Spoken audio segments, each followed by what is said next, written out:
Finally tonight, an election year story, but not about this year's candidates or issues or results. Anne-Marie Berger tonight takes a look at one of the hottest issues of the early 20th century and how St. Louis was right in the middle of it.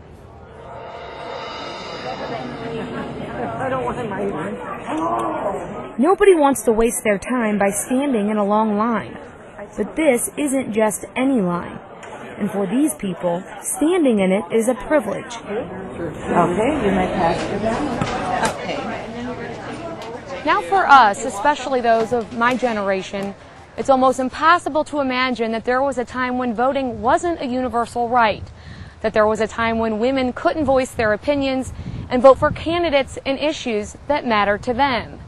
It's hard to believe, but it's true.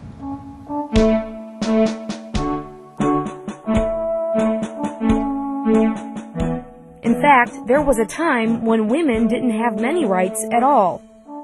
If their husband should die, they lost all rights to any kind of money that might be on a farm or in a business. If they would be divorced, they had no rights to their children.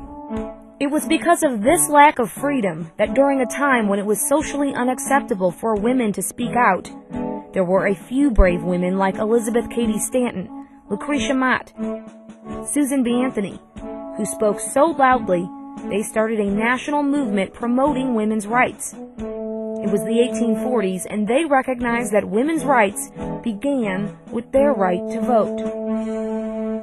In 1848 in Seneca Falls was the first sort of meeting convention, and there were about 300 people attended, and they voted something they called the Declaration of Sentiments. It was based on the Declaration of Independence, and one of those platforms was the right to vote and suffrage for women. Securing a woman's right to vote was an uphill battle, and suffragists invented new ways to promote their agenda, strategies that you see in today's campaigns. Over time, the suffrage movement gained attention and support from people in all classes, all across the country. And many important moments in women's suffrage happened right here in St. Louis.